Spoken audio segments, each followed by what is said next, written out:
আসসালামু আলাইকুম, welcome back to my channel Irfat Ara Iti. আজকে নতুন একটি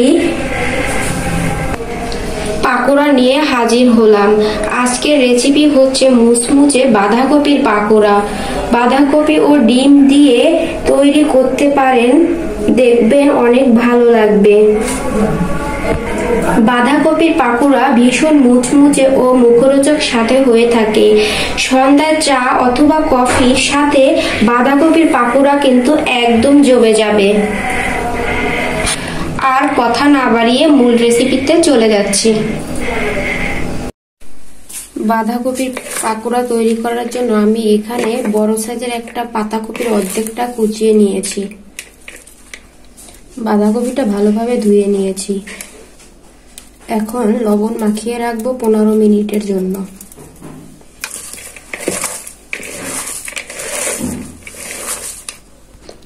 আপনাদের হাতে সময় না থাকলে সাথে সাথে লবণ দিয়ে এর থেকে পানি বের করতে পারেন। দেখতেই পাচ্ছেন পাতাকপি থেকে অনেকটা পানি বের হয়ে গিয়েছে। পাতাকপি থেকে এরকম চিপড়িয়ে চিপড়িয়ে পানি বের করে নেব।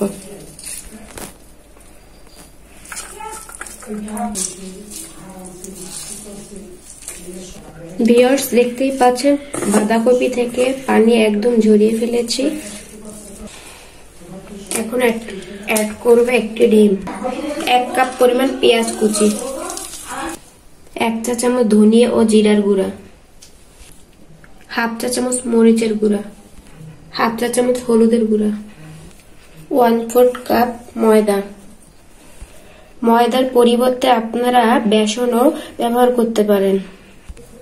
1/4 চামচ চাউলের গুঁড়া। চাউলের গুঁড়ার পরিবর্তে আপনারা কর্নফ্লাওয়ারও ব্যবহার করতে পারেন। ভিউয়ার্স, আমি আগে থেকে বাঁধাকপিতে লবণ মাখিয়ে রাখছিলাম, তার জন্য এখন লবণ ব্যবহার করব না। যদি লাগে তখন লবণ ব্যবহার করব। এখন একসাথে এইগুলো ভালোভাবে মাখিয়ে নেব। স্বাদ বাড়ানোর জন্য অ্যাড করব 1 চামচ টমেটো সস। সবশেষে অ্যাড করব কাঁচামরিচ কুচি। এবার আবারও ভালোভাবে মাখিয়ে নেব একসাথে। ভিউয়ার্স, দেখতেই পাচ্ছেন বাঁধাকপিগুলো আমি সুন্দরভাবে মাখিয়ে ফেলেছি। এখন পাকোড়াটা ভাজার জন্য চলে যাব। বাঁধাকপির পাকোড়া ভাজার জন্য আমি চুলায় একটি ফ্রাই প্যান বসিয়ে দিয়েছি। ফ্রাই প্যানটা ভালোভাবে গরম করে নিব। ভিউয়ার্স, ফ্রাই প্যানটা গরম হয়ে গিয়েছে। এখন অ্যাড করব পরিমাণ মতন সাদা তেল। তেলটা একটু গরম করে নিব। ভিউয়ার্স, এখন বাঁধাকপির পাতাকপিগুলো আস্তে আস্তে করে দিয়ে দিব। এমন ভাবে দিতে হবে যাতে একটা গায়ে একটা লেগে না ধরে। চুলার আঁচটা অবশ্যই মাঝারিতে রাখতে হবে, কারণ জালটা বাড়িয়ে দিলে তাড়াতাড়ি কালারটা চলে আসবে কিন্তু ভিতরে কাঁচা থেকে যাবে। তার জন্য আমরা মাঝারি আঁচে ভেজে নিব। ভিউয়ার্স, এখন পাকোড়াগুলো একটু উল্টে নেব।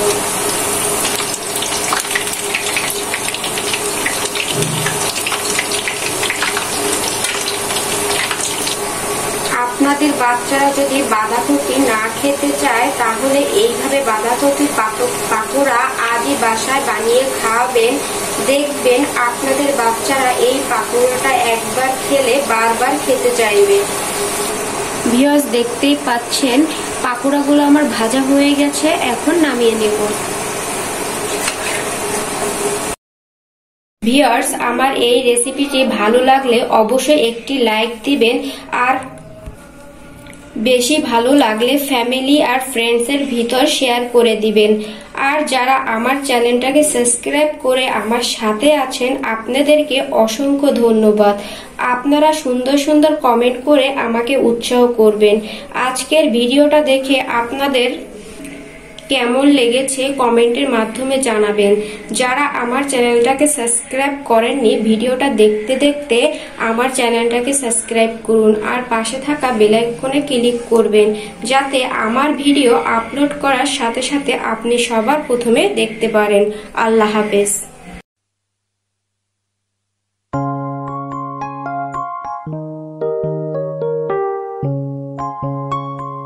you.